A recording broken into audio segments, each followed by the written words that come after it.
ಕಳವಿನ ಜೋಜಾಡುವ ಬಾರಯ್ಯ ಕಳವಿನ ಜೋಜಾಡುವ ಬಾರಯ್ಯ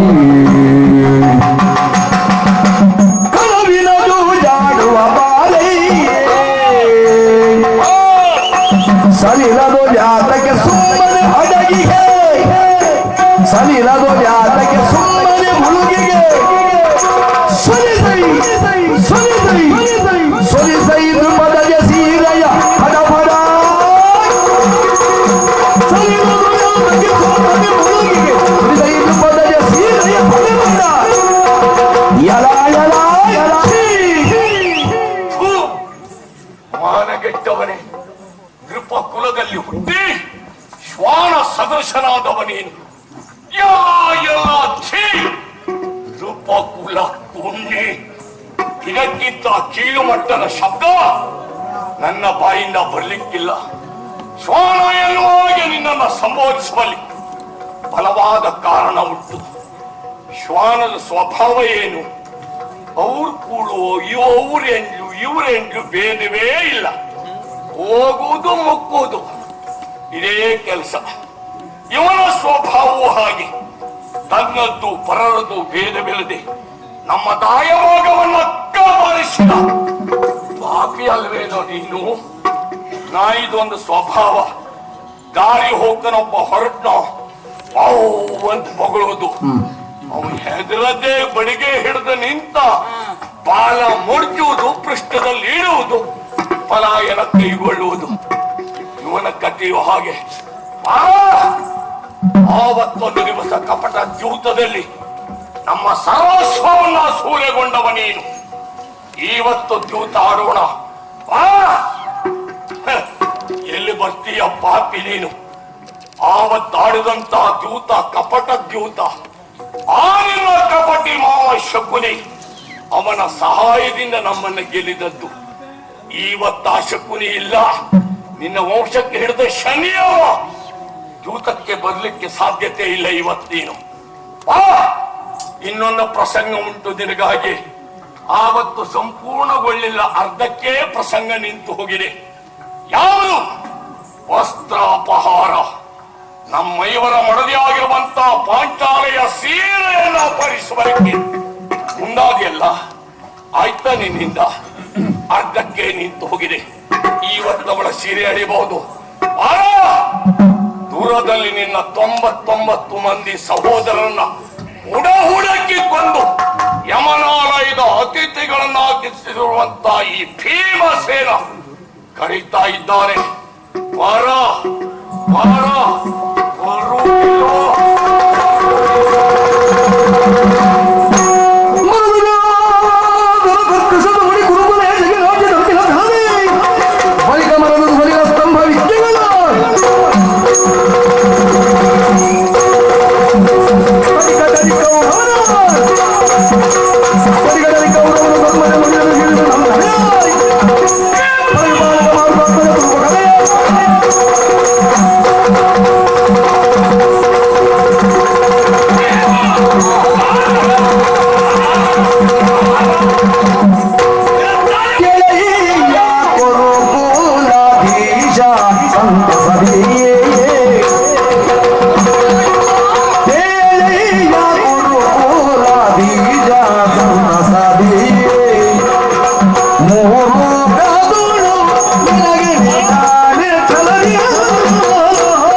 ನಿನಗೆನೆಯಾದವರು ಯಾರು ಇರ್ಲಿಕ್ಕೆ ಸಾಧ್ಯವೇ ಇಲ್ಲ.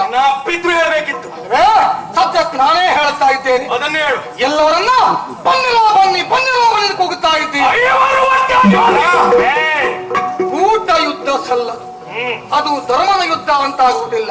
ಇಲ್ಲಿ ದ್ವಂದ್ವ ಯುದ್ಧ ಆಗಲೇಬೇಕು. ಹಾಗಾಗಿ ನಮ್ಮ ಐವರಲ್ಲಿ ಓರ್ವನ್ನ ಆಯ್ಕೆ ಮಾಡಿ, ಅವ ಯಾರಾದರೂ ಸರಿ, ಅವನ ನೀನು ಗೆದ್ದೆ ಅಂತಾದ್ರೆ ಉಳಿದ 4 ನಿನ್ನ ಸೇವಕರಾಗುತ್ತಾರೆ.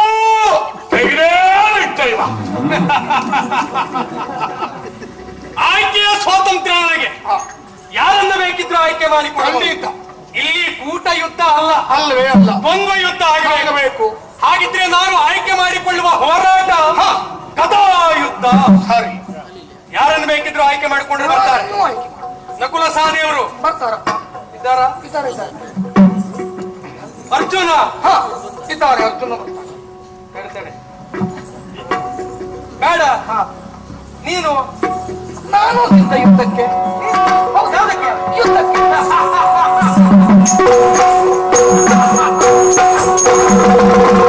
ನಿನ್ನಯ ಬಲುಗೆ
ಸಣ್ಣವ ಅರ್ಜುನ ಸಣ್ಣವ ಅರ್ಜುನ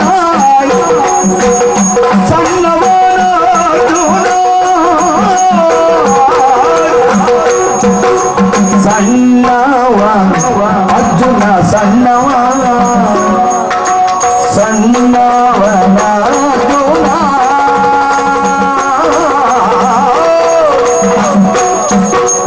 ಚಿನ್ನರು ಯಮನರು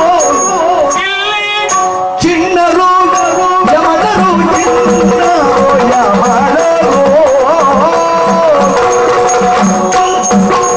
ಸಣ್ಣವನರ್ಜುನ ಚಿನ್ನರು ಯಮನರು ಸಣ್ಣವನರ್ಜುನ ಚಿನ್ನರು ಯಮನರು ಸಣ್ಣವ ಅರ್ಜುನ ಸಣ್ಣವರ ಅರ್ಜುನ ಸಣ್ಣವ ಅರ್ಜುನ ಚಿನ್ನರು ಯಮನರು ಚಿನ್ನರು ಯಮನರು ಎಲ್ಲಿ ಭೀಮನ ಎನ್ನೆದುರಿಗೆ ಬಿಡು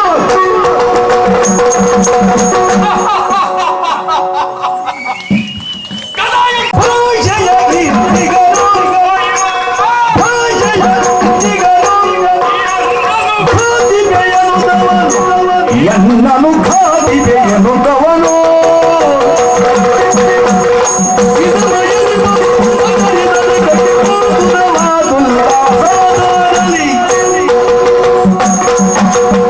ಇವನನ್ನು ಆಯ್ಕೆ ಮಾಡಿಕೊಳ್ಳುವುದಕ್ಕೆ ಕಾರಣ ಏನು ಕಾರಣ?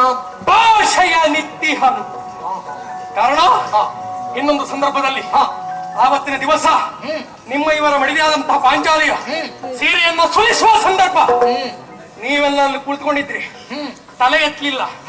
ಆ ಕ್ಷಣಕ್ಕೂ ಒಂದು ಒಮ್ಮೆ ಮೈ ಕುಡುಗಿ ಎದ್ದ ಪಾಪ ಒಬ್ಬನೇ ಅವತ್ತು ಹೇಳ್ದ, ಹೇಗೆ ದುಶ್ಯಾಸನ ವರವನ್ನು ಮುಗಿದ್ದೇನೆ, ಕೌರವನ ತೊಡೆ ಮುರಿದ್ದೇನೆ. ಓಹೋ, ಉರ ಬಗದಾಗಿದೆ, ತೊಡೆ ಮುರಿದಾಗಿದೆಯಲ್ಲ, ಯಾಕೆ ಅವನನ್ನೇ ಆಯ್ಕೆ ಮಾಡಿಕೊಂಡೆ ಕೇಳು. ಎಲ್ಲಿಯಾದ್ರೂ ಅರ್ಜುನನನ್ನ ನಕುಲ ಸಹದೇವರನ್ನ ಆಯ್ಕೆ ಮಾಡಿಕೊಂಡ್ರೆ ಇವ ಆಡಿದ ಮಾತು ದಾರಿ ಮೇಲೆ ಬೀಳ್ತಾ ಇತ್ತು. ಚಂದ್ರವಂಶದವರು ಆಡಿದ ಮಾತಿಗೆ ತಪ್ಪಿ ನಡೆಯುವವರಲ್ಲ.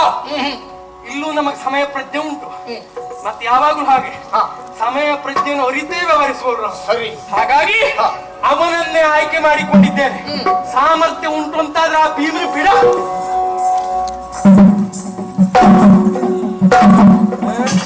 ಎಲ್ಲಿ ಹೊರಟ್ರಿ? ನೀವು ಮುಂದೆ ಬರ್ಲಿಲ್ಲ, ನಾ ಹಿಂದೆ ಹೊರಟೆ. ನಾವು ಮುಂದೆ ಬಂದದ್ರಿಂದಲೇ ನಿನ್ನನ್ನು ಮುಂದೆ ಕರೆಸ್ಕೊಳ್ಳುವುದು. ಹಿಂದಿದ್ದು ನಿನ್ನನ್ನು ಮುಂದೆ ತಂದದ್ದು ನಾವು.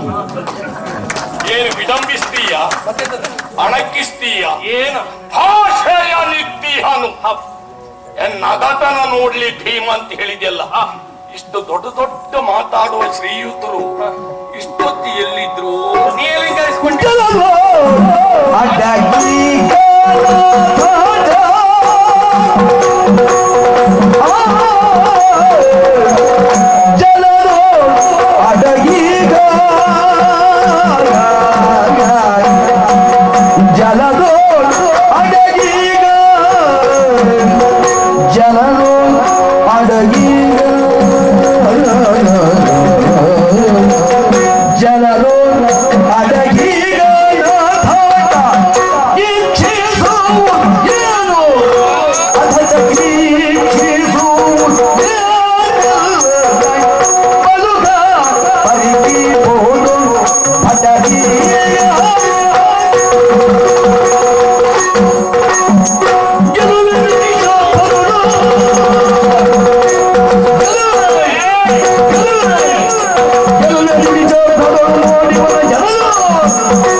ಮಾತಾಡ್ತೀಯ ನೀನು.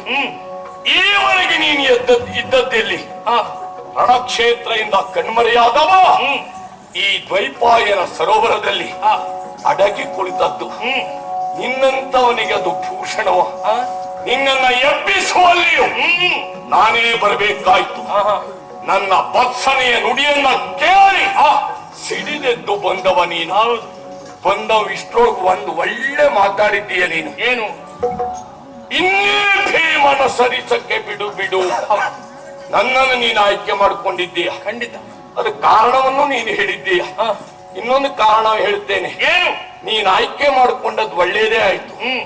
ನನ್ನ ಅಣ್ಣ ಪೂರ್ವಭಾವಿಯಾಗಿ ಯೋಚನೆ ಮಾಡಿ ಆ ಮಾತು ಹೇಳಿದ್ದಾನೋ ಇಲ್ವೋ ಗೊತ್ತಿಲ್ಲ. ಎಮ್ಮೈವರಲ್ಲಿ ಒಬ್ಬಾತನನ್ನು ಗೆಲ್ಲಿದೆ ಅಂತಾದ್ರೆ ಮೇಧಿನಿಯನ್ನು ಬಿಟ್ಟು ಮಿಕ್ಕವರು ನಿನ್ನ ಪಾದ ಸೇವೆಯನ್ನ ಮಾಡ್ತೇವೆ ಅಂತ ಹೇಳಿದ್ದು. ಎಲ್ಲಿಯಾದ್ರೂ ಧರ್ಮರಾಯನನ್ನು, ನಕುಲನನ್ನು, ಸಹದೇವನನ್ನು ಆಯ್ಕೆ ಮಾಡಿ ಅವರಿಂದಲೇ ಪೆಟ್ಟು ನೀನು ಸತ್ತು ಹೋಗಿದ್ದಿದ್ರೆ ನನ್ನ ಭಾಷೆ ಒಂದು ಹಾಳಾಗಿ ಹೋಗ್ತಿತ್ತು. ಇಲ್ಲ, ಯೋಗ್ಯತೆ ಇದ್ರೂ ಸಹಿತ ಭಾಷೆ ಮಾಡಿದಂತ ನಾನು ಇದ್ದು ಸಹಿತ ಎಲ್ಲಿಯಾದ್ರೂ ಚಿಕ್ಕವರಾದಂತ ನಕುಲ ಸಹದೇವರನ್ನ ನೀನು ಗೆಲ್ಲಿದ್ದೆ ಅಂತಾದ್ರೆ ಒಡವೆ ಇದ್ದು ಬಡವೆಯಾದೆ, ಗಂಡನಿದ್ದು ವಿಧವೆಯಾದೆ ಎನ್ನುವ ಹಾಗೆ ತೋಳುವ ಶಕ್ತಿ ಸಾಮರ್ಥ್ಯ ಇದ್ರೂ ಸಹಿತ ಅವಕಾಶ ವಂಚಿತನಾಗ್ತಾ ಇದ್ದೆ. ಹಾಗಾಗಿ ಹೇಳಿದ್ದು ಏನು, ನನ್ನನ್ನೇ ಆಯ್ಕೆ ಮಾಡಿದ್ದು ನೀನು ಸರಿ. ದುಶ್ಯಾಸನನ ಉದರವನ್ನ ಬೈದಿದ್ದೇನೆ, ನಿನ್ನ ತೊಡೆಯನ್ನ ಮುರಿದ್ದೇನೆ. ಅಂಥ ಮಾಡಿದವನು ನಾನು. ದುಶ್ಯಾಸನನ ಉರ ಬಗೆದಾಗಿದೆ. ನಿನ್ನ ತೊಡೆ ಮುರಿಯುವ ಕ್ಷಣವೂ ಬಂದಿದೆ. ಏನು ಬಹಳ ಹೊತ್ತು ಬೇಕು ಅಂತ ಭಾವಿಸಿದ್ದೆ. ಅದಕ್ಕೆ ಇನ್ನು ಬಹಳ ಕಾಲ ಬೇಡ. ಮತ್ತೆ ಅರೆ ಅರೆ ಅರೆ ಕ್ಷಣದಲ್ಲಿ ಮುಗಿಸಿ ಬಿಡ್ತೇನೆ. ಅದನ್ನ ನಿನ್ ತೊಡೆ ಮುರಿಯುದಲ್ಲ ಅದಕ್ಕಲ್ಲ. ಎಂಬುದಾಗಿ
ದೊಡ್ಡ ಹೊಟ್ಟೆವ ಪ್ರಕೋದರ ಏ ಇನ್ನೊಂದು ಸಂದರ್ಭ ಏಕಚಕ್ರ ನಗರದಲ್ಲಿ ಆ ಸಂದರ್ಭ ಮಗನಿಗೆ ಮೀಸಲಾಗಿರುವಂತ 12 ಗಂಡಿಗಕ್ಕೆ ಅನ್ನ ಅಷ್ಟೇ ಅಲ್ಲ ಕೊಪ್ಪರಿಗೆಯಲ್ಲಿ ಪಾಯಸ ಅದೆಲ್ಲ ಬಂದು ತುಂಬಿ ಅವನಿಗೆ ಕಳುಹಿ ಕೊಡೋದಂತೆ.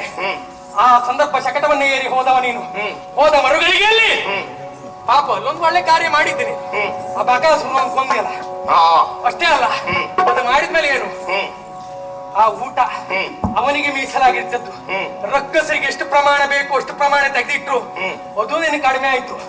ಅದೆಲ್ಲವನ್ನ ತಿಂದೆ ಅಂತದೊಂದು ದೊಡ್ಡ ಊಟ ಅದಕ್ಕಾದಿತ್ತು. ಬಿಟ್ರೆ ಹೋರಾಟಕ್ಕೆ ನೀನ್ ನನ್ನೊಟ್ಟಿಗೆ ಅಲ್ವೇ ಅಲ್ಲ. ದೊಡ್ಡವರು ಊಟ ದೊಡ್ಡ ಊಟವೇ ಅದು. ಅಯ್ಯೋ, ಬಕಾಸುರನನ್ನು ಯಾರಾದ್ರೂ ಕೊಲ್ಲಿಕ್ಕಾಗಿತ್ತ? ಅಯ್ಯೋ, ಯಾರತ್ರ ಕೊಂದವು ನಾನೇ. ಈ ಪ್ರಪಂಚದಲ್ಲಿ ಒಂದು ನಾಣ್ಣುಡಿ ಉಂಟು, ಕೇಳಿದ್ದೀಯಾ? ಎಂತದು? ಅದು ಬಂದದ್ದೇ ನಮ್ಮಿಂದ. ಯಾವ್ದ್ರಿಂದ? ಉಂಡವ ಮಾಡಿಯಾನು. ಪ್ರಶ್ನೆ ಅರ್ಥಕ್ಕೆ ಒಂದ ನಿನ್ನಂತವ ಅಷ್ಟು ಊಟ ಮಾಡಿದ್ರೆ ಬಿದ್ದವರು ಹೇಳುವುದಿಲ್ಲ. ಹೌದಪ್ಪ, ನಿದ್ದೆ ಮಾಡುದು. ಅಷ್ಟು ಊಟ ಮಾಡಿಯೋ ಮಗನನ್ನ ಕೊಂದು ಕಳೆದವನ ಆ ನಿನ್ನ ಕೂಗಾಟ, ಈ ನಿನ್ನ ಬೊಬ್ಬಾಟ ಒಂದು ಜೂತ ಪ್ರಕಾರದಲ್ಲಿ ಹೋಗಿದ್ದ. ಒಂದು ಶಕುನಿಯ ಕುಮಂತದಿ ಗೆಲಿದ ಫಲವೀಗ ಬಂದು ದೈ ದುಶ್ಯಾಸನ ಕೊಂದವನಾರು ನೀ ತಿಳಿಯಗ ಜನ ಬೈಗೆಂದ ಗಂಧ ನೀನುಗ